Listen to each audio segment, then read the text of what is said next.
pada minggu-minggu sebelum ni kita telah melihat apakah yang dimaksudkan dengan manusia dan juga Islam, dan minggu kedua kita telah melihat tentang akidah dalam Islam. Yang mana akidah dalam Islam ni kita akan tengok apakah yang dimaksudkan dengan akidah dan perkara-perkara yang membatalkan akidah, dan bagaimanakah seorang Islam itu harus menanggapi akidah tu secara yang sebenarnya, barulah dia anggap kita ini berakidah yang sebenar. Jadi pada hari ini, pada minggu ini kita akan tengok ibadah dalam Islam. Ibadah dalam Islam ni apakah yang kita akan maksudkan dengan ibadat, yang mana apabila kita sebut ibadat ni merupakan tunjang utama keimanan seseorang. Maknanya rentetan daripada akidah, mana beriman pada Allah Ta'ala, mana seorang itu Muslim itu dia mestilah mengibadatkan ataupun pengibadatan yang dilaksanakan sesuai dengan perintah Allah Ta'ala dalam surah Az-Zariyat ayat 56.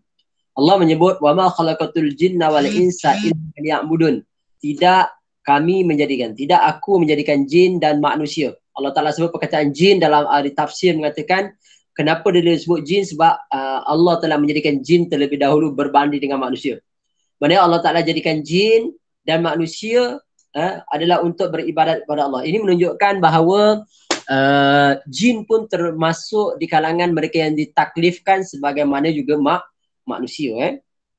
Dan pelaksanaan ibadat ini juga termasuk dalam rukun Islam yang pertama, iaitulah beriman kepada Allah serta mencakupi rukun Islam. Rukun Islam, syahadah, aqimus solah wa atuz zakah, wa saumu Ramadan, wa tuhijjil bait, man istata'a alaihi sabila. Maknanya rukun iman, maknanya dia kena syahadah mengucap, dia kena sembahyang, dia kena berpuasa, bayar zakat, dan juga dia kena melaksanakan ataupun melakukan haji bagi mereka yang mampu. Ini konsep asas kepada ibadah. Maknanya kalau dia ni Islam, asas ini mesti buat. Dia kata dia tak buat asas ni, yang lain dia buat, maka dia belum lagi Islam. Maknanya dia kena laksanakan ibadah yang basic ini. Sembahyang, puasa, zakat. Ini jadi rukun. Jadi maknanya menjadi petanda kepada orang Islam ketika mana dia melaksanakan rukun yang asas ini. Kalau dia ni kata dia Islam tapi tak sembahyang, dah terkeluar dah. Dia tak bayar zakat, dia tak berpuasa, maka terkeluarlah rukun Islam itu. Maknanya tanda Islam tu tak ada lah. Tanda Islam tak ada. Jadi salah satu syarat kita buat apa pun, rukun ini kena clear dulu, Islam. Alright. Seterusnya, apakah sebenarnya kita nak kata ibadat tu sebenarnya apa? Ibadat tu apa? Kalau kita tengok definisi, ibadat berdasarkan pandangan Ibnu Manzur, perkataan ibadat ataupun ibadah membawa maksud ketaatan. Ibadat ni maknanya taat, at-ta'ah. Dan disebut juga ibadat dari segi bahasa bermaksud ketaatan bersama kepatuhan. Al-khudu' ma'at ta'ah. Maknanya dia rasa diri dalam keadaan ketundukan dan kehinaan. Rasa merendah diri dengan taat. Jadi apa yang Allah Ta'ala perintahkan, Allah Ta'ala suruh, Allah Ta'ala mention, maka terkandung di dalamnya. Ini dipanggil khudu' ma'ata'ah. Maknanya dia dalam keadaan dia melakukan ketaatan. Asas kalimah ibadat tadi diambil daripada kata kalimah ubudiyah, pengabdian diri. Maknanya abdun, hamba. Hamba ni biasanya dengan tuan dia kena abdi. Hamba ni kalau tuan dipanggil dia kena datang. Hamba ni kalau dia tengah buat apa, tuan dipanggil, maka dia kena sahut. Walaupun macam mana, macam itulah kita. Kita sebagai hamba kepada Allah Ta'ala, maka kita kena ikut perintah apa saja yang Allah Ta'ala telah mention kepada kita. Ini kena faham. Dan merupakan kepatuhan dan kehinaan. Al-khudu' wa zul. Maknanya dalam keadaan merendah diri, penghinaan. Maknanya khudu' al-anki' al-zahiri. Maknanya dalam keadaan physically-nya, dalam keadaan zahirnya. Maka kesimpulannya apa? Ibadat kepada Allah merupakan kepatuhan serta tunduk pada segala tuntutan atau arahan dan larangan Allah berserta menghina diri di hadapan Allah. Jangan kita beribadat bangga, riak, tabur, itu tak boleh. kita masa semayang, kita ya Allah kena ada perasaan takut, kena ada perasaan roja, mengharap pada Allah. Kena rasa tawaduk, merendah diri, kita rasa ni hina. Jangan kita bangga pula. Kan nak bangga dengan siapa? Kita beribadat kepada Allah. Alright. Itu yang kita nak tengok. Okay, seterusnya asas kepada ibadah. Yang mana asas kepada ibadah dalam Islam ni terbagi pada 3 bahagian. Pertama dipanggil hub. Hub maknanya kecintaan. Kita beribadat pada Allah sebab cinta kepada Allah, sayang kepada Allah. Kita tahu hebat kekuasaan Allah Ta'ala. Jadi kita cinta dan sayang dan rasa kecintaan hubbul maknanya dalam keadaan bersangatan ya. Hubbul lillah, cinta kepada Allah. Bukti cinta kita pada Allah, maka kita melakukan ketaatan. Yang kedua dipanggil khauf, rasa takut. Kita takut apa yang Allah Ta'ala perintahkan. Kita takut dalam erti kata kita kenal Allah Ta'ala. Kita tahu Allah Ta'ala. Kita takut. Takut kita buat ibadat tu punya masa sembahyang kita tak ingat Allah, tapi ingat makhluk lain. Kita takut kemurkaan Allah. Dan kita mengharap belas ihsan daripada Allah. Kharaja. Kita mengharap belas ihsan daripada Allah Ta'ala. Dan rasa cinta mestilah disertai dengan merendah diri. Kita kena rasa rendah diri. Manakala perasaan takut hendaklah diiringi dengan harapan. Kita mengharap Allah Ta'ala terima. Ini dalam semayang kita nak khusyuk antara lainnya. Ulama' mengatakan kena ada khauf, kena ada roja. Khauf takut, kena ada roja mengharap pada Allah masa semayang. Kita kena ada perasaan hayak, malu kepada Allah. Kita dalam semayang kita kena tahu perkataan yang kita baca. Kita dalam semayang kita mentakzimkan Allah, mengagungkan Allah. Kita mengagungkan Allah. Ini kena, barulah kita akan dapat rasa khusyuk dalam sembahyang. Dan rasa khusyuk dalam sembahyang ini kita implementkan juga ke dalam kehidupan seharian kita. Ketika mana kita belajar, kita kena ada perasaan takut. Kita mengharap, kita membesarkan Allah. Dan begitu dalam kita bekerja, dalam kita berjalan, mentadabbur, kita ke mana saja kita pergi. Allah menyebut dalam firman-Nya, berkata hamba-Nya firman, yuhibbuhum ma yuhibbuna. Mereka ini menyayangi mereka dan mereka juga menyayanginya. Dia menyayangi mereka dan mereka juga menyayangi. Al-Ma'idah. Ini antara sifat yang berkaitan dengan orang beriman. Ada perasaan khauf, roja dan harap. Alright. Maksudnya apa? Dalam erti kata innahum kanu yusari'una fil khairati wa yad'unana raghaban wa rahaba wa kanu lana khashi'in. Al-Anbiya ayat 90. Sesungguhnya mereka sentiasa berlumba-lumba dalam mengerjakan kebaikan dan sentiasa berdoa kepada kami dengan penuh harapan serta gerun takut, dan mereka pula sentiasa khusyuk yakni taat kepada kami. Surah Al-Anbiya ayat 90. Ini antara definisi seorang hamba yang beriman kepada Allah Ta'ala.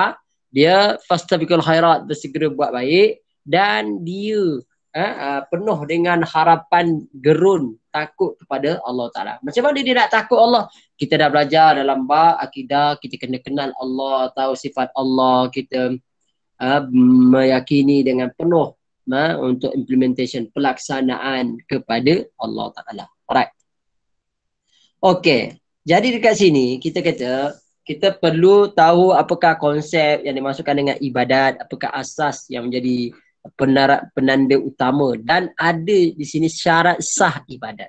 Kalau kita beribadat, kita semayang contohnya, tiba-tiba kita tak ikut prasyarat ini, maka tidak diterima ibadat. Maka wajib kita buat walaupun kita kita tak ikut requirement tu. Tapi ibadat kepada Allah tidak diterima. Yang pertama dipanggil syarat wajib, iaitu mestilah ikhlas. Ikhlas ni maknanya apa? Dilaksanakan dengan penuh keikhlasan, tidak mengharapkan apa-apa ganjaran. Tu orang bagi orang bagi, tidak mengharapkan orang bagi tu. Pulanglah. Orang bagi gaji ke, orang bagi allowance ke, orang bagi apa ke, renonium apa jugalah Mana dilaksanakan dengan penuh keikhlasan beserta kecintaan, beserta dengan rasa hub cinta dan kepatuhan kepada Allah Ta'ala. Maknanya dibagi tu dengan rasa ikhlas dan ada perasaan kasih dan sayang kepada Allah, cinta kepada Allah. Dan ketaatan kepada Allah. Ini yang sangat penting lah. Mana mungkin kita kata kita mampu untuk buat sesuatu itu, tapi tidak ada perasaan cinta. Seorang suami, dia menyara anak isterinya dengan penuh pengorbanan supaya tak ada perasaan cinta. Tak boleh lah. Ini maknanya dia mengharapkan tadi akan perasaan sayang tadi. Jadi kita beribadat pada Allah mesti ada perasaan ikhlas.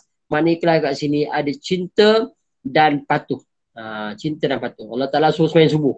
Maka kita kena ada perasaan sayang kepada Allah. Bukan Allah Ta'ala suruh itu saja. Untuk kita juga. Kedua, ittiba. Iaitulah mengikut cara, rukun dan syarat yang telah ditetapkan oleh Allah dalam Quran atau pengajaran yang dibawa oleh Nabi. Ittiba ni maksudnya ibadat yang kita buat bukan rekaan-rekaan semata-mata. Bukan kita reka. Tetapi kita tengok contoh suri teladan yang Nabi telah bawa dan Allah Ta'ala perintahkan. Maka itu syarat sah ibadat. Okey. Kalau inilah syarat sah ibadat. Jadi Ustaz, sekarang kami tengah kuliah ni. Maka tengah kuliah ini pertama kita ikhlas ke tidak? Oh, ikhlas. Yang kedua kita ikut tak sunnah? Ya, ikut sunnah. Kenapa? Nabi dulu mengajar para sahabat. Nabi mengangkat ilmu. Bahkan Al-Quran menyebut yarfa'illahu allazina amanu minkum wallazina utul ilma darajat. Al-Mujadalah ayat 11. Mana kat sini dah cukup syarat ittiba. Nabi suruh kita belajar. Al-Quran suruh belajar. Iqra bismi rabbikal ladzi khalaq. Bacalah. Bismi rabbikal ladzi, dengan nama Tuhanmu yang menciptakan. Jadi Allah Taala suruh kita belajar. Cuma sekarang ni kita ikhlas ke tidak belajar. Okey. Itu soalannya. Jadi kita kena ikut apa yang dibawa oleh Nabi. Baginda Nabi sallallahu alaihi wasallam Right. Seterusnya kita tengok skop ibadat. Skop ibadat. Kalau kita kata ibadat, dia ada punya bahagiannya, kategorinya. Pertama, ibadat dalam Islam, dia mencakupi seluruh aspek yang bersifat syumul, makna menyeluruh, dan semua perbuatan yang tidak bertentangan dengan syarak adalah diharuskan. Maknanya, apa juga yang kita buat tidak bertentangan dengan syarak, maka kita kena buat, boleh buat. Dengan syarak adalah diharuskan. Manakala perkara yang terkeluar daripada landasan syarak adalah dilarang. Simple je. Yang penting ada asas landasan daripada melaksanakan. Contoh kita kata, Ustaz, orang baca Yasin malam Jumaat. Okay, baca Yasin malam Jumaat ni bukan apa. Dulu orang baca Yasin malam Jumaat. Jadi ada orang tentang, Nabi tak pernah buat. Memang Nabi tak pernah buat lah suruh baca Yasin malam Jumaat. Cuma orang Melayu ni, dia nak sebutnya malam Jumaat ni malam yang penuh keberkatan. Hari Jumaat adalah hari yang perlu dijanjikan kita kata kepada orang Islam. Jadi tak ada buat apa-apa. Ya, ambillah keberkatan tu dengan baca Yasin. Kenapa Yasin? Kenapa tak baca surah lain? Boleh baca surah Yasin. Tapi surah Yasin ni surah yang kita kata mengandungi pengajaran yang begitu hebat, bermakna. Ada semua yang berkaitan dengannya. Pembalasan, perjuangan, hari kebangkitan, apa semua ada dalam tu. Jadi kita nak membawa. Yang keduanya, sekurang-kurangnya seminggu adalah orang baca Quran. Ni kalau tidak langsung tak baca Quran. Kan? Jadi orang pun, ulama-ulama dulu pun memberi cadangan agar bacalah Yasin malam Jumaat, contoh. Jadi apabila baca Yasin malam Jumaat, boleh ke tak boleh? Boleh lah hukum dia. Haruslah. Tapi kalau dia niatkan baca kerana Allah, dia pun ikut sunnah. Sunnah apa? Nabi membaca Quran. Sunnahnya baca Quran. Bukanlah Yasin tu. Diniatkan baca Quran, dapatlah pahala. Tapi kalau dia baca kerana adat, kenapa awak baca Yasin? Sebab datuk aku baca Yasin dulu, mak aku baca Yasin. Dia buat pun bukan kerana Allah. Dah kebiasaan, rutin. Kalau tak buat baca benda lain, tak dapatlah apa-apa sebab dia tak ikhlas. Itu je kuncinya. Yang kita kata terkeluar daripada landasan syariat apabila benda tu tidak ada langsung daripada syariat. Tak ada langsung. Itu je isunya yang timbul sekarang ni. Jadi tak ada masalah. Bacalah. Yang penting dia baca Quran. Ada dalil Quran kena baca. Itu je isunya. Kan? Right. Yang pertama, skop ibadat ini dia ada masa. Yang mana wujud ibadat terikat dengan masa dan tak terikat dengan masa. Sembahyang, dia ada masa dia. Puasa, bulan Ramadan, haji, bulan Zulhijjah, ada timing dia. Ada ibadat yang tak terikat dengan masa. Zikir, tak payah masa. Sekarang ni tengah dengar kuliah Ustaz. Hati kamu berzikir pada Allah. La ilaha illallah. La ilaha. Tak ada masa. Boleh. Hati boleh beribadat. Mulut boleh berzikir. Tak ada masalah. Mana wujud? Masa yang tertentu. Yang kedua, tempat.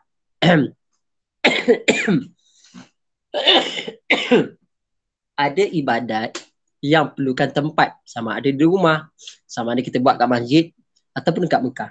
Tak boleh buat haji buat dekat Batu Kek, tak boleh, atau buat dekat KL, tak boleh. Dia mesti dekat Mekah. Andai kata orang kat Kaabah tu bawa dekat Bangkok, maka orang ramai-ramai buat haji kat Bangkok, tak boleh. Dia mesti dekat Mekah. Mesti dekat tempat yang telah disyariatkan. Macam itulah. Begitu juga solat berjemaah. Solat berjemaah boleh buat di mana-mana, di padang, di tanah, di mana-mana, berjemaah lah bagi lelaki-lelaki. Sunatkan, sunat muakkad. Dan ibadat boleh dibuat di rumah. Kita bukan macam agama orang lain. Ibadat mesti dekat rumah, tak rumah dah dijadikan kuburan. Maknanya tak ada tempat ibadat. Kena ibadat kat rumah. Sembahyang sunat, ibadat sunat, mengaji, baca Quran, kita buat kelas-kelas pengajian, boleh, tak ada masalah. Dia tak timbul isu. Jadi ibadat dia luas. Ibadat Ustaz dekat office. Ibadat saya tengah mentadbir negara ni sebagai seorang menteri besar, Prime Minister, Perdana Menteri. Saya sebagai bos company GLC, saya sebagai ibadat. Itu ibadat pada Allah. Ustaz, saya tengah handle meeting mesyuarat, itu ibadat kepada Allah. Ustaz, saya tengah main bola, ibadat pada Allah, dengan syarat engkau tutuplah aurat, jangan pakai seluar pendek. Ustaz, saya pakai mazhab lain. Mazhab lain ikutlah. Mazhab Syafi'i pakai bawah lutut lah, menutup aurat yang nampak pusat. Ibadat tidak bertentangan dengan syariat, silakan, tak ada masalah. Maksudnya apa saja. Ustaz, saya berniaga, saya tengah belajar, saya tengah berjalan, saya tengah shopping, saya around the world, tengah naik bukit, gunung ganang, boleh, buatlah apa saja. Yang penting kita sebut tadi, ibadat asas tadi tidak tinggal. Itu rukun Islam. Sembahyang, puasa, zakat, itulah ibadat asas. Kalau anda kata benda tidak dibuat, maka engkau tidak beribadat. Engkau buat apalah? Engkau sebagai ahli politik ke? Engkau sebagai ahli perniagaan ke? Engkau sebagai seorang pelajar ke? Engkau sebagai seorang guru ke? Engkau sebagai apa sajalah. Engkau sembahyang tidak, puasa pun tidak, zakat pun tak keluar. Engkau tidak dianggap tengah beribadat. Habis, out. Totally telah terkeluar daripada landasan ibadat. Itu faham, simple yang kita boleh ambil lah. Maknanya macam itulah konsep dia. Okay. Dan cara ibadat dilakukan sama ada kita buat individu atau berjemaah. Ada yang kita buat individu, sembahyang sunat buat individu lah. Sembahyang wajib, fardu, buat berjemaah lelaki-lelaki. Disunatkan, sangat disunatkan. Kenapa? Rugilah kita. Ada orang kata, Ustaz, kalau Ustaz bekerja kat rumah, saya bagi Ustaz gaji dapat 1,000 lah sebulan. Tapi kalau Ustaz datang dekat office, ramai-ramai bekerja, kita bagi 27,000. Agak-agak lah Ustaz nak pergi ke office ke kat rumah, agak-agak lah. Okay, mahasiswa Ustaz lah, pelajar Ustaz. Agak-agak nak 1 ke nak 27? Siapa jawab? 27 tekan 27, 1 jawab 1. Nak tengok sikit siapa yang mentaliti 1 nak 1 je dia. Fidau 27. Rahazim 27. Orang lain tak tahu. Bawa bantal Ustaz. Baik tak payah. Minta pun tak payah. Satu Zuan 1. Senang. 1 Jadi maksudnya apa kat sini? Itulah cara dia ibadat ni. Kita kena ambil lah peluang. Kalau kita hidup 100 tahun contoh kan, baru dapat 100. Tapi kalau 100 tahun hidup, dia buat berjemaah, dapat 200 berapa? 27. Mana 2,700 kali. Macam itulah nilai double. Dia ni macam double 27 lah, kali 27 lah. Ni ibadat kita kena, orang kata, bijak dalam beribadat. Bijak dalam ibadat. Sebab dalam ibadat ni ada yang pahala digandakan dengan 10. Ada yang digandakan contohnya kita sedekah 700. Tetapi ada lagi pahala yang besar, unlimited. Innama yuwaffas sabiruna ajrahum bighairi hisab. Ada ibadat ni yang mana ganjaran pahalanya tanpa hisab. Apa dia? Iaitulah apabila datangkan ujian, lalu bersabar ujian, maka ibadatnya ataupun pahalanya tak terhitung jumlah banyaknya. Ini yang mahal sekali ya. Dan juga bentuk skop ibadat ni bentuk terbagi pada ibadat yang khusus dan ibadat yang umum. Ada ibadat yang badaniyah, ada yang maliyah, ada yang ijabiyah, ada yang salbiyah. Nanti kita tengok apakah yang dimaksudkan ibadat umum, khusus, badaniyah, maliyah, ijabiyah dan salbiyah. Alright. Jadi dalam bab pembagian ibadat ni ada beberapa perkara yang kita nak tengok. Ada beberapa perkara kita nak tengok. Yang mana wajib ke atas individu yang mukallaf. Apa dia mukallaf? Orang yang telah ditaklifkan untuk melaksanakan satu ibadat atau syariat dalam Islam. Orang yang telah ditaklifkan. Dia kena berakal, dia kena sedar, dia bukan gila, kan? Maknanya dia ni orang yang berakal lah. Untuk melaksanakan, siapa yang melakukannya memperoleh pahala. Siapa buat dapat pahala. Dan siapa yang engkar tak nak buat, dia dapat dosa. Simple dia dapat dosa. Dan ibadat yang ini tentang fardu ain. Fardu ain ni maknanya orang yang ada mata, orang yang per kepala lah maksudnya, per kepala. Fardu ain ni tak kira lelaki ke perempuan ke, kau tak kira siapa pun. Kalau kau dalam mukallaf orang Islam telah ditaklifkan, maka dikena laksanakan lah. Yang kedua, fardu kifayah. Yang mana ibadat yang wajib ke atas sebahagian sahaja daripada kalangan umat Islam untuk melakukan. Iaitulah apabila sebahagian umat Islam melakukan, maka terlepaslah sebagian umat Islam yang lain dari dosa. Ini konsep ibadat fardu ain. Contohnya bina hospital, pegawai polis, bina sekolah, bina apa semua, buat jalan, mandikan mayat. Kita tahu mandi mayat je lah kan.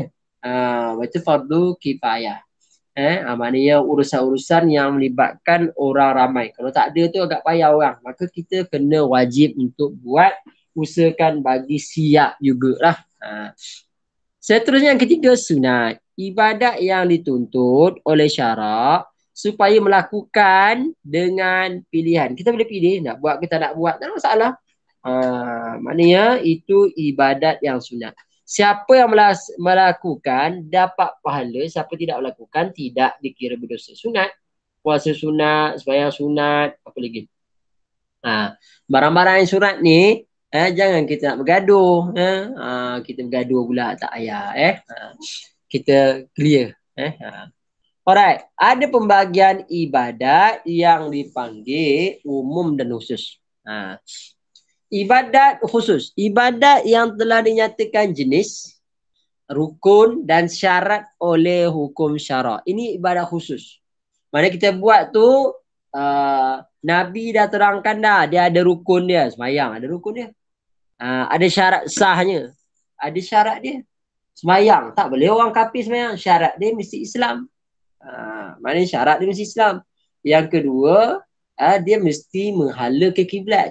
Tak suka-suka imam sembahyang. Ijak pergi ke dapur, ijak hala ke ruang tamu, ijak hala ke tak boleh main suka-suka. Dia ada syarat dia. Ada rukun dia. Rukun dia mana pelaksanaan. Syarat dia sebelum pelaksanaan kena bersuci, kena ada wuduk lah. Bersuci lah, syarat dia mesti bersih. Bersih. Kena menutup aurat, dia tak boleh ibadat tapi togel dia. Tudung tak pakai, pusat nampak, tak boleh lah. Jadi ibadat tu yang khusus ni ibadat yang dinyatakan oleh ulama spesifik, kaifiat, rukun tertentu. Kalau tak ikut rukun tak sah, seperti solat dan puasa.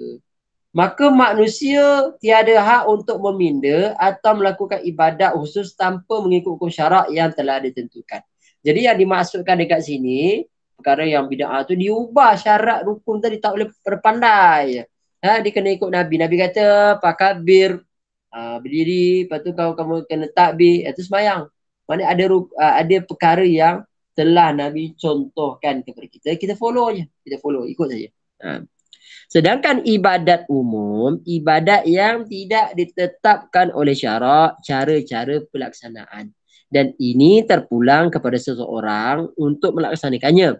Ibadat ini meliputi seluruh kehidupan manusia di dunia. Seperti apa? Belajar, bekerja, makan, minum, berjalan, shopping, beriadah, main bola, pergi bersama malam. Semua tu dianggap ibadat dengan syarat apa dia? Pertama, ikhlas. Kedua, ittiba', mengikut apa yang disifatkan oleh Nabi dan tidak bertentangan dengan Quran dan Sunnah. Itu je. Pasal dia main bola, mainlah bola pun tak ada salah. Semayang mesti tak boleh tinggal. Kan? Semayang mesti buat, aurat mesti jaga, tak ganggu orang. Ini. prasyarat dia. Dan dikira sebagai ibadat jika benar-benar menepati syarat berikut. Pertama, dia ni orang Islam. Kan? Dia ni orang Islam. Tu prasyarat dia. Sesuatu itu ada kunci. Jadi dalam Islam pun ada kunci dia.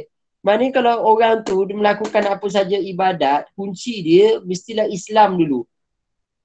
Kunci dia syahadah. Dia kena mengucap lah. Oh, kalau macam tu, ugilah orang bukan Islam. Siapa dia jadi bukan Islam? Sebab syarat yang kita nak kata ni, dia orang Islam je yang kena sembahyang. Orang bukan Islam apa kaitan pula? Jadi maknanya apa?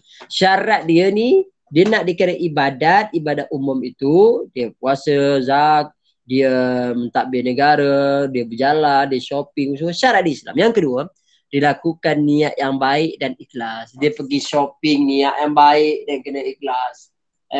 Dia buat apa saja yang baik dan kerana keikhlasan.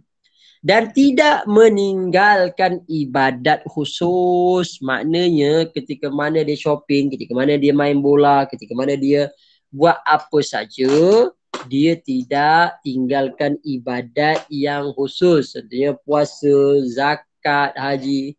Dia shopping-shopping tapi time azan Allahu Akbar. Terus dia berhenti pergi ke surau, dia sembahyang, ambil wuduk sembahyang. Ini maksudnya. Maksudnya dia kena letak dia punya kriteria ataupun apa requirement yang telah ditentukan. Alright. Dan seterusnya ibadat ni ada yang ijabiyah dan ada yang salbiyah. Apakah yang dimaksud dengan ijabiyah? Melakukan seruhan sama ada wajib atau sunat seperti solat 5 waktu dan berzikir. Ni ijabiyah. Maksudnya buat yang sunat atau yang wajib. Kalau salbiyah ni meninggalkan larangan sama ada haram atau makruh seperti minum arak dan berjudi. Mana ijabiyah yang wajib, salbiyah ni yang berkaitan larangan Allah Ta'ala. Allah Ta'ala larang, maka kita tak boleh buat. Kenapa minum arak? Allah Ta'ala. Kenapa tak minum arak? Allah Ta'ala larang. Tak boleh minum. Jadi ini yang kena tengok. Berapa banyak Allah Ta'ala larang pasal minum tak ada. Arak je. Minumlah apa saja. Nak minum mangga, buah apple, buah apa saja dalam dunia, minumlah. Yang penting kau jangan minum arak. Itu saja. Jadi lapang dunia ini, lapangkan minda. Jangan kita kata, kenapa Allah Ta'ala? Contoh daging babi. Allah Ta'ala kata, kau makanlah apa. Tapi babi kau jangan makan. Contohlah. Maknanya kita ambil larangan yang Allah Ta'ala larang itu 1, 2, 3 je. Tapi yang lain banyak lagi boleh minum, boleh makan, boleh buat apa saja. Contoh begitulah. Right. Dan macam mana pembahagian ibadat? Pembahagian ibadat dan pelaksanaannya. Ada yang ibadat yang berbentuk badaniah. Maknanya dilaksanakan, dibuat oleh badan sendiri. Badan kita yang buat. Iaitulah dilakukan dengan anggota badan seseorang semata-mata. Seperti rukuk, seperti sujud, seperti solat. Jadi maksudnya kita buat dengan anggota badan kita. Badan kita buat. Buat haji, kita kena buat dengan badan. Kita kena tawaf, kita kena sa'i, kita melontar jamrah sebagainya lah. Jadi maknanya kat sini bukan hanya kita kata bukan hanya kita ambil duit saja buat haji, mana gunakan duit, modal, tetapi kena badan juga. Kena badan juga. Tapi dalam badan, contohnya kita apa? Kita puasa, badan lah tahan, tak makan, badan je lah tengok. Ada ibadat yang berbentuk harta, maliyah. Dilakukan dengan perantaraan harta. Seperti apa? Zakat, sedekah, sebagainya lah. Dan ada ibadat berbentuk badaniah dan maliyah. Itulah dengan keupayaan orang kata badan beserta dengan harta. Seperti haji, jihad. Jihad kita pergi berperang. Tapi kita pergi dan dia kena ada modal perang, kena ada strategi, kerana ada macam-macam lah. Alat-alat ketenteraan kena ada. Barulah kita dianggap kita ini beribadat dengan harta dan juga anggota badan. Anggota badan Itu pelaksanaan. Alright, jadi saya nak tanya kat sini, Boleh tak senaraikan dekat Ustaz ibadat yang berbentuk badaniah? Share sikit dalam tu chat tu.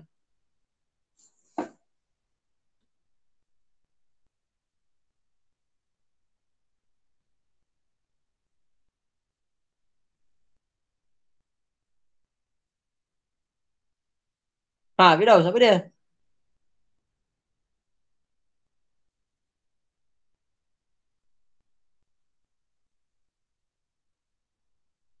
Solat duha. Right, bagus. Sesuan. Orang lain?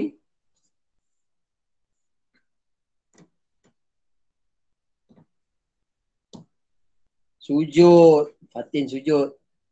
Bukan tidur Fatin Sujud. Solat taubat. Solat tahajud. Rukuk. Tidak rukuk Okay. Ibadat yang berbentuk maliyah. Maliyah. Contohnya apa? Selain zakat dan sedekah.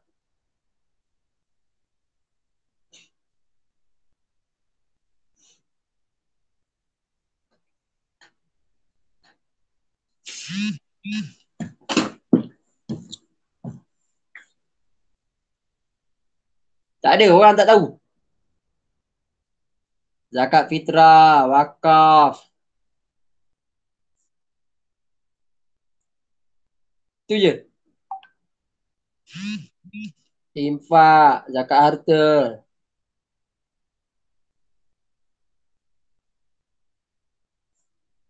Banyak lagi sebenarnya yang berbentuk harta ini, ibadat bentuk harta. Fidyah, banyak lagi yang lain-lain tu kamu boleh discuss balik. Alright, sambung lagi. Okay, apakah hubungan akidah dengan ibadat? Apakah kaitan akidah dengan ibadat? Ini soalan. Bila seorang Muslim ada akidah yang kukuh, ada keyakinan pada Allah, pengakuan Allah sebagai Tuhan, pengakuan Allah sebagai tempat kita nak beribadat, maka hidupnya hanyalah untuk beribadat pada Allah seperti mana Allah Ta'ala menyebut surah Az-Zariyat ayat 56, wa ma khalaqatul jinna wal insa illa liya'budun. Dan ingatlah aku tidak menciptakan jin dan manusia melainkan untuk mereka menyembah dan beribadat kepadaku. Az-Zariyat ayat 56. Ini menunjukkan hubungan antara akidah dengan ibadat tu wujud. Kenapa wujud? Maknanya setelah mana kita yakin Allah Ta'ala khalaqatul jinna wal ins. Maknanya kita yakin Allah yang menjadikan kita, maka kita kena beribadat kepada Allah. Perintah ayat ini merupakan perintah ibadat kepada Allah semata-mata. Memperhambakan diri sepenuhnya kepada Allah dan hikmah diciptakan jin dan manusia. Maknanya maknanya kat sini penghambaan diri kepada Allah sepenuh. Maknanya kita tidak kepada selainnya. Tak boleh mensyirikkan Allah, tak boleh menyekutukan Allah, dan kita beribadat hanya senya untuk Allah Ta'ala. Ini kita kaitkan akidah dengan ibadat. Kalau kita percaya Allah sebagai Tuhan, maka beribadatlah. Kita kena taatlah apa yang Allah Ta'ala telah perintahkan. Alright. Menolak segala kepatuhan dan ketaatan selain Allah. Ini hubungannya. Pertama tadi, Allah jadikan kita, maka kita kena ibadat. Yang kedua ni pula, menolak selain daripada apa yang Allah Ta'ala telah perintahkan. وَلَقَدْ بَعَثْنَا فِي كُلِّ أُمَّةٍ رَسُولًا أَنِ اعْبُدُوا اللَّهَ وَاجْتَنِبُوا الطَّاغُوتَ فَمِنْهُمْ مَنْ هَدَى اللَّهُ وَمِنْهُمْ مَنْ حَقَّتْ عَلَيْهِ الضَّلَالَةُ فَسِيرُوا فِي الْأَرْضِ فَانْظُرُوا كَيْفَ كَانَ عَاقِبَةُ الْمُكَذِّبِينَ. An-Nahl ayat 36. Dan sesungguhnya kami telah mengutuskan dalam kalangan tiap-tiap umat seorang rasul dengan perintahkan menyeru mereka, hendaklah kamu menyembah Allah dan jauhilah taghut. Maka ada di antara mereka menerima suara rasul itu, dan ada yang diberi hidayah petunjuk oleh Allah, dan ada pula yang berhak ditimpakan kesesatan. Oleh itu mengembaralah kamu di bumi, kemudian lihatlah bagaimana buruknya kesudahan umat-umat yang mendustakan rasulnya. Ayat ini menunjukkan kepada kita pelajaran pengajaran yang begitu hebat. Yang mana Allah Ta'ala telah mengutuskan tiap-tiap umat. Umat Nabi Nuh, umat Nabi Nabi Saleh, umat Nabi Musa, umat Nabi Daud. Semua umat-umat ini Allah Ta'ala hantar kepada mereka Rasul. Hantar kepada mereka Nabi. Lalu Nabi ini, Rasul ini beribadat dan juga memerintahkan mereka menyembah Allah. Kan? Apa yang mereka bawa? Nabi ini bawa hanya sembah Allah, ani'budullah, sembahlah Allah, wajtanibut taghut. Para mufassir menyatakan taghut ini pelampau, syaitan pun tak, syaitan pun juga taghut. Mereka yang melakukan kerosakan, melakukan maksiat. Itu taghut. Maknanya sembahlah Allah dan jauhi taghut. Jangan ikut syaitan, jangan ikut apa yang telah mereka telah derhaka melawan Allah Ta'ala. Tetapi Allah Ta'ala menyebut, "Faminhum man hadallah." Ada sebahagian mereka yang mendapat petunjuk dan hidayah dari Allah. Maknanya dengan seruan tadi, mereka berhak untuk mendapat kebenaran. Maknanya menerima. Bila orang, jomlah kita masuk Islam, Allah Ta'ala buka pintu hati, dia masuk Islam. Wa minhum man haqqat alaihi dhalalah. Dan sebahagian pula ada yang mereka ni berhak untuk disesatkan. Kenapa? Engkarnya, suka melawannya, suka buat macam-macamnya, melakukan kejahatan-kejahatan. Fasiru fil ardi fanzuru kaifa kana aqibatul mukadzibin. Oleh kerana itu, mengembaralah, berjalanlah, tengoklah, lihatlah, saksikanlah. Saksikan apa? Kaifa kana aqibatul mukadzibin. Kesudahan bagi mereka umat yang berdustakan. Nah, ayat ini nak menunjukkan bila Nabi ajak orang musyrikin Quraisy, lalu mereka tidak beriman, tidak beriman sebagainya, maka Nabi kata, kau tengoklah. Nabi beritahu orang, tengok, pergi mana-mana, tu tanda-tanda semua orang mendustakan. Kaum Ad, kaum Samud, kaum semua mereka ini telah dibinasakan oleh Allah, telah dihancurkan oleh Allah. Akibatul mukadzibin, orang yang mendustakan Rasulnya. Ustaz, zaman sekarang saya tak nampak tu zaman dulu.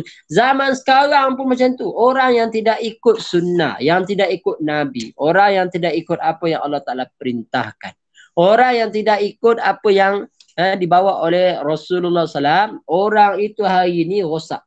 Kalau dia bekerja, dia ambil rasuah, rosak dia. Kalau dia jadi ustaz, dia melakukan perkara-perkara maksiat, rosak dia.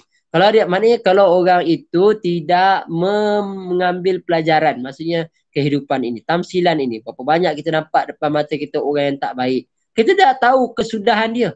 Dia ni tak baik. Dia pandai menipu orang. Dia duduk tempat kerja ambil rasuah sesenyap. Dia bully orang buat macam-macam. Semua itu akan nampak kesan bukan sekarang.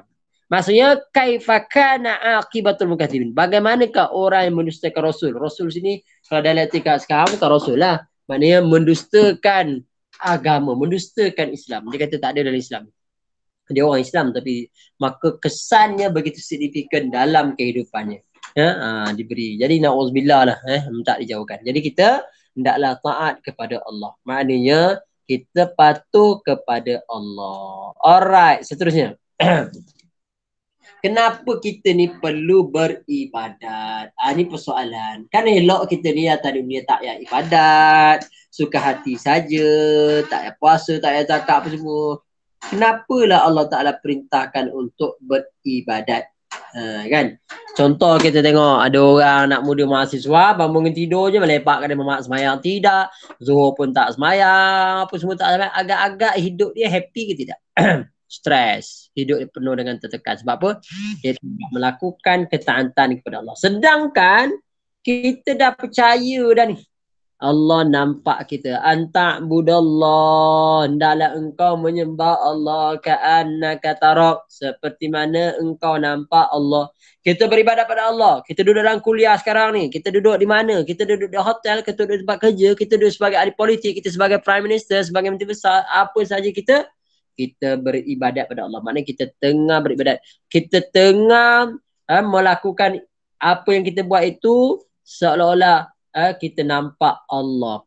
Dan kalaupun kita tak nampak Allah, pasti Allah tengok kita. Kita tengah belajar, Allah Ta'ala tengok kita sekarang ni.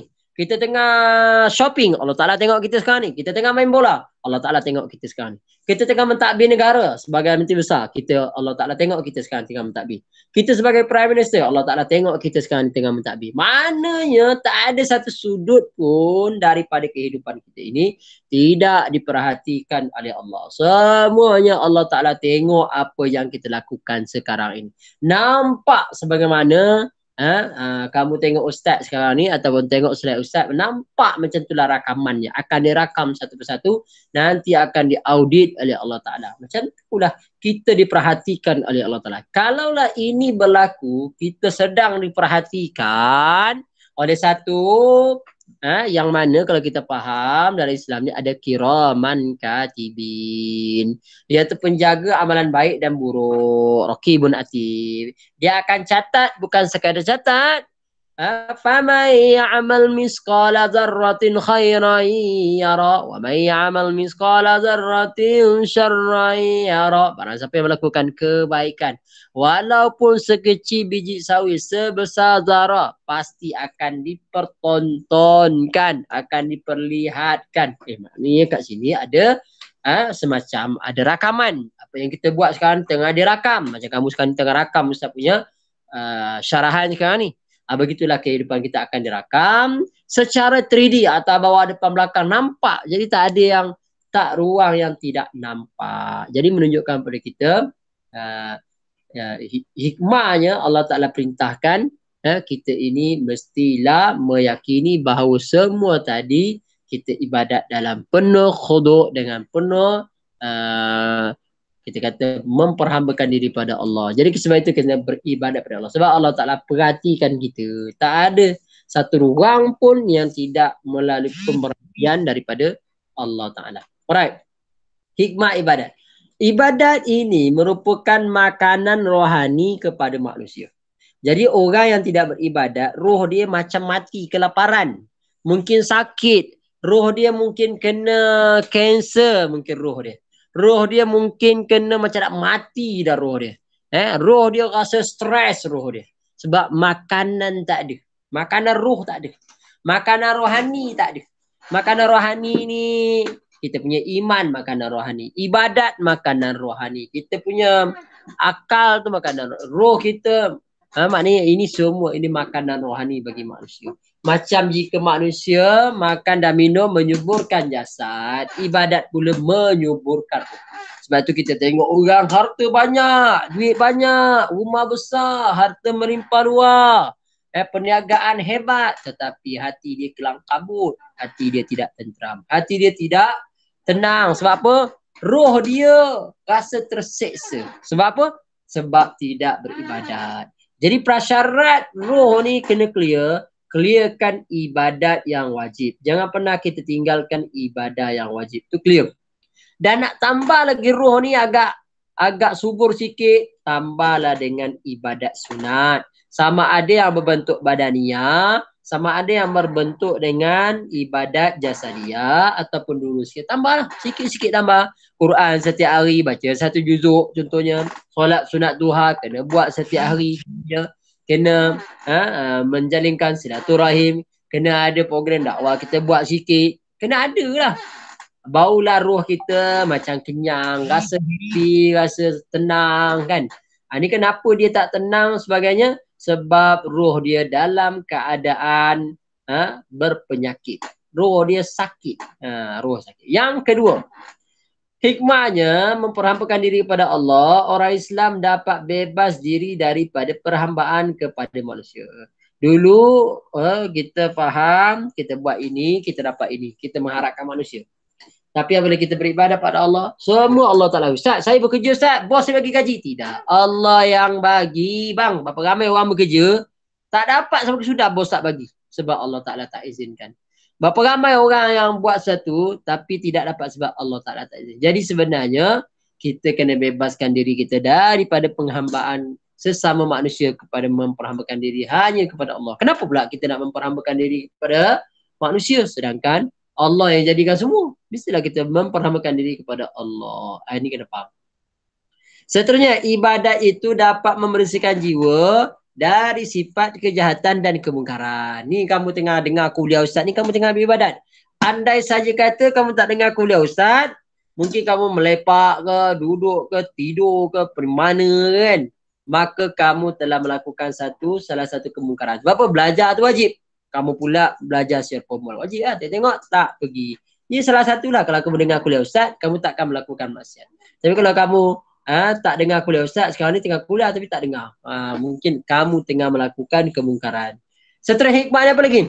Dalam ibadat, manusia diuji keimanan dan ketaatan kepada Allah. Jadi maksudnya, ketika mana kita beribadat ini, ia adalah salah satu KPI, SKT, ujian. Allah Ta'ala uji. Sejauh mana kita ni betul-betul buat kerana Allah kah? Ataupun kerana manusia. Kita buat kerana Allah kah? Ataupun kita buat kerana populariti. Kerana nak dapatkan habuan. Kenapa? Kerana nak dapatkan ganjaran. Contoh. Dan juga beribadat kepada Allah agar manusia menjadi mulia berbanding dengan makhluk-makhluk yang lain. Tengok dalam kisah Nabi SAW ketika mana naik Sidratul Muntaha sampailah ke langit ketujuh, Jannatul Ma'wa. Maka Jibril kata, Muhammad, aku tak boleh naik ke atas. Kalau aku naik lagi bersama engkau, terbakarlah aku. Dengan darjat manusia, iaitu Nabi SAW, lebih hebat daripada makhluk yang mulia, iaitu Jibril AS. Jibril pun tak boleh lalu situ. Kalau lalu situ tu Nabi relax, dia bawa masuk Nabi yang mulia naik ke atas lagi berjumpa dengan Allah. Lalu Allah Ta'ala hadiahkan sembahyang, perintah sembahyang. Itu contohlah. Jadi kita beribadat akan dimuliakan oleh Allah Ta'ala dengan makhluk yang lain. Begitu hebat. Itu contoh. Okey. Jadi dalam pada kita beribadat, maka dia akan memberi kesan bekas. Standard lah. Kan sebagai mahasiswa ada kesan kepada kita ketika mana kita belajar. Ada dulu kita tak tahu, sekarang dah tahu kita tak buat lah. Contoh. Jadi begitu kan ibadat kesan dia kepada individu. Pertama menjadikan seorang itu taatkan perintah Allah dalam semua urusan. Jadi orang yang beribadat ni, the first priority dia dalam kehidupan dia, dia akan Allah first. Dia akan utamakan Allah. Dia akan utamakan Allah. Dia tengah berjalan, Allahu Akbar, dia berhenti pergi sembahyang. Singgah kat masjid sembahyang. Di petang pula, maka dia pun ibadat lagi pada Allah. Maknanya dia jaga, dia priority first. Dia kerana. Yang kedua, membersihkan diri dari sifat tercela dan dosa. Ketika mana kita beribadat, maka dosa-dosa kecil akan terhapus dengan sendirinya. Dosa besar dia kena taubat lah. Dosa besar kena taubat, mandi taubat dan sebagainya lah. Kena ada penyesalan, menyesal sebagainya. Jadi membersihkan diri kita. Orang ibadat ni akan tawaduk, rendah diri. Yang ketiga, mendekatkan diri kepada Allah. Allah Ta'ala suka kepada orang yang melakukan ibadat semata-mata mengharapkan kerajaan Allah Ta'ala. Allah Ta'ala suka. Allah Ta'ala isytiharkan di langit, penduduk langit. Maksudnya Allah Ta'ala akan memberi segala benda untuk dia lah. Dan menjadikan seorang Muslim itu bersifat dengan sifat roja, mengharap dan kepada Allah Ta'ala, dan waktu sama dia rasa takut daripada azab Allah Ta'ala. Khauf. Daripada azab Allah Ta'ala. Ini kita takutlah kalau ini yang berlaku.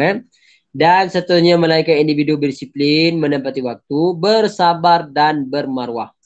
Jadi kesan ibadat individu ni maknanya menyebabkan disiplin. Waktu, menempati waktu, bersabar dan bermarwah, jaga al-iffah, tidak memalukan diri sendiri. Seterusnya, apakah kesan ibadat kepada masyarakat?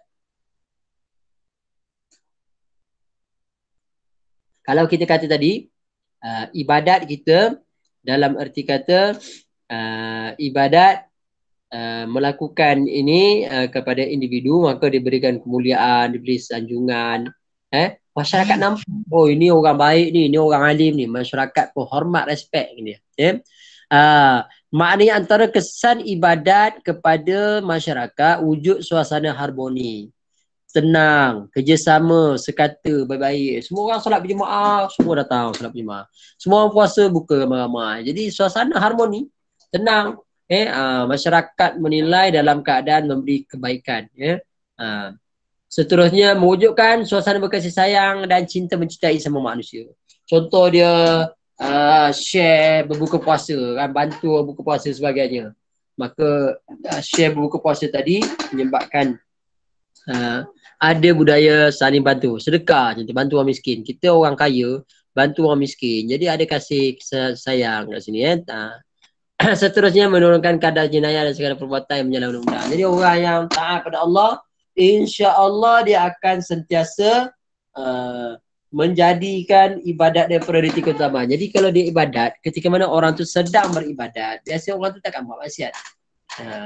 Kalau orang tu tak beribadat, mungkin keberangkalian orang tu mungkin ada buat maksiat tu ada. Sebab dalam beribadat kita nampak Allah, kita yakin Allah Taala nampak kita. Jadi kita akan buat. Walaupun tidak ada manusia yang melihat. Alright. Okay, off kan kamera, Firoz.